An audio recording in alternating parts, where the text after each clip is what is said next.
दोस्तों last video में हमने न्यू फाइनेंशियल ईयर के लिए वाउचर नंबरिंग को कैसे सेट करना है इसके बारे में जाना था, जिसका लिंक आपको वीडियो के आई बटन पर और नीचे वीडियो के डिस्क्रिप्शन में मिल जाएगा।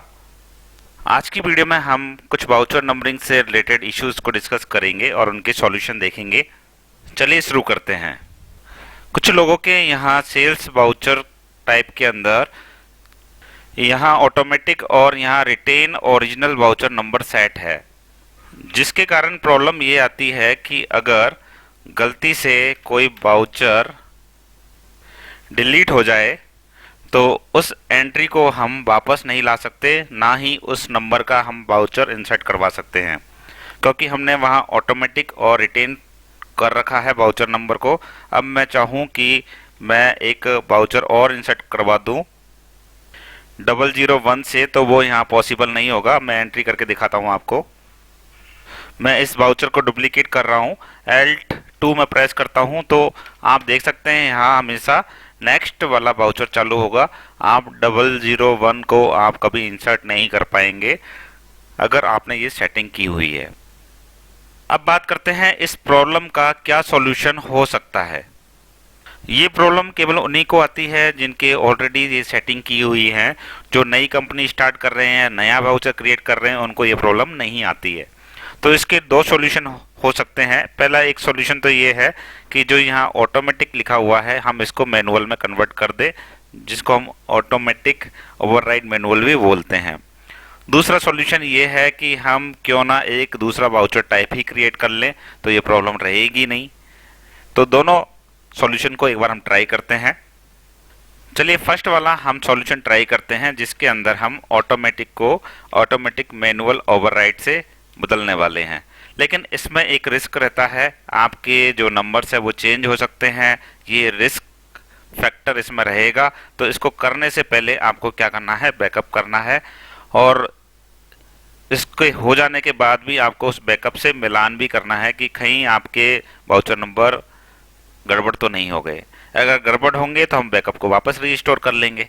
तो आपको बैकअप जरूर लेना है, क्योंकि यहाँ जैसे ही आप ऑटोमेटिक ओवरराइड पर क्लिक करते हैं तो आपसे ये इन्फॉर्म भी करता है आपको, changing the method of voucher numbering will effect voucher numbers of existing transaction. जो आपके वाउचर नंबर ऑलरेडी हो रखे हैं, जो एंट्री आपकी हो रखी है, उन पर ये इफेक्ट डाल सकता है। अगर आप रेडी हैं तो यस कर दें, अदरवाइज नो करें। तो एक बार हम यस कर देते हैं। तो यस करने के बाद हमारा जो प्रॉब्लम है वो सॉल्व हो गया है। हम इसको यहाँ यस करके हमारी वाउचर नंबरिंग रीस्टार्ट कर सकते हैं। तो मैं एक बार इसको सेव करवा देता हूँ और फिर इसका रिजल्ट हम देखते हैं। मेरे केस में इसका रिजल्ट बढ़िया नहीं आया है, खराब रिजल्ट है, क्योंकि यहाँ सेल्स का वाउचर नंबर ही गायब हो गया है। तो जैसा कि मैंने कहा था, हम एक बैकअप लेंगे और उसको रीस्टोर कर देंगे। अगर ये हमारा तरीका फेल होता है तो हम बैकअप को रीस्टोर कर देंगे। फिर चलेंगे हम सेकंड मेथड, जो 100% हमारा वर्क करेगा। तो इसके लिए हम आएंगे टैली में, गेटवे ऑफ टैली के ऊपर, यहाँ एल्टर करेंगे और एक वाउचर टाइप हम क्रिएट करेंगे। तो यहाँ लिखा हुआ है क्रिएट। तो सेल्स आपके पास है, मैं एक और बना देता हूँ सेल्स। सेल्स डुप्लीकेट तो बनेगा नहीं। पुराने साल का जो सेल वाउचर है उसको मैं चेंज कर देता हूँ और नए साल में मैं सेल्स बना लेता हूँ। तो ये जो पुराने साल का है इसमें मैं सेल कर देता हूँ। और ये अभी आपको यहाँ मैनुअल ओवरराइड दिख रहा है, क्योंकि मैंने रीस्टोर नहीं किया डेटा को, इसलिए दिख रहा है। तो आप जब रीस्टोर कर लेंगे डेटा को तो केवल आपको वाउचर टाइप जो है नेम चेंज कर देना है एग्जिस्टिंग का। अगर आप नहीं भी करना चाहें तो जो आप क्रिएट करेंगे उसके अंदर थोड़ा डिफरेंट नाम होना चाहिए। तो अब मैं दूसरा वाउचर क्रिएट करने जा रहा हूँ। अब इसको मैं लिखूंगा सेल्स। तो हमारे पास दो वाउचर हो गए, एक सेल का ऑलरेडी है और एक हो गया सेल्स, जो सेल्स के नाम से हमारा यहाँ होता भी है।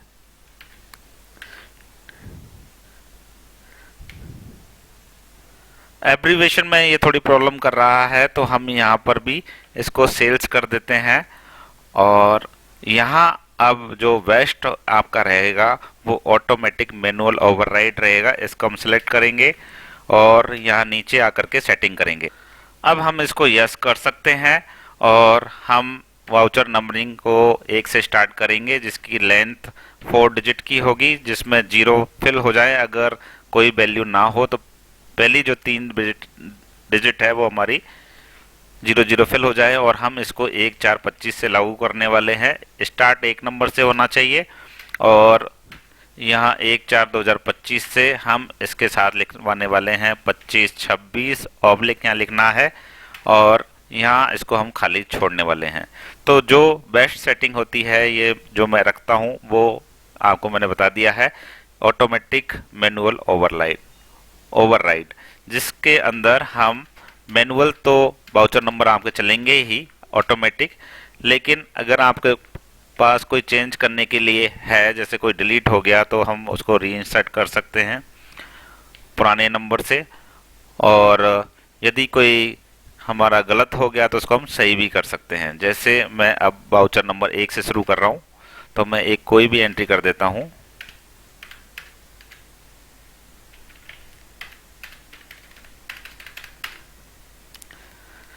एक नंबर हो गया, 2 नंबर ऑटोमेटिक आ गया, 2 नंबर की भी मैं एंट्री कर देता हूँ।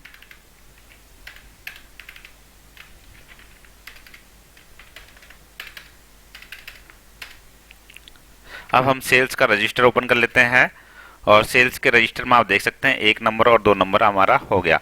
अब मान सपोज कीजिए 1 नंबर को मैं डिलीट कर देता हूं और अब मुझे फिर से इंसर्ट करना है। तो आया तो यहाँ 3, लेकिन ये मुझे अब चेंज भी करने दे रहा है। तो मैं अब यहाँ से वापस 1 नंबर की एंट्री फिर से डलवा सकता हूँ।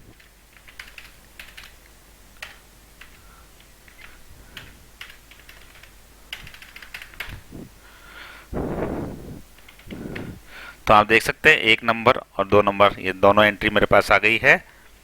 अब जब नया आप वाउचर इंसर्ट करेंगे तो वो 2 की जगह अब 3 आपके पास आ गया है। तो आई होप आपका जो प्रॉब्लम है वाउचर से रिलेटेड वो सॉल्व हो गई होंगी। अब एक ज़रूरी बात, जो लोग मेरा टैली डेवलपर कोर्स ज्वाइन करना चाहते हैं, मुझे इस ईमेल आईडी पर मेल कर सकते हैं, उनको सारी डिटेल्स भेज दी जाएंगी। Thank you for watching this video.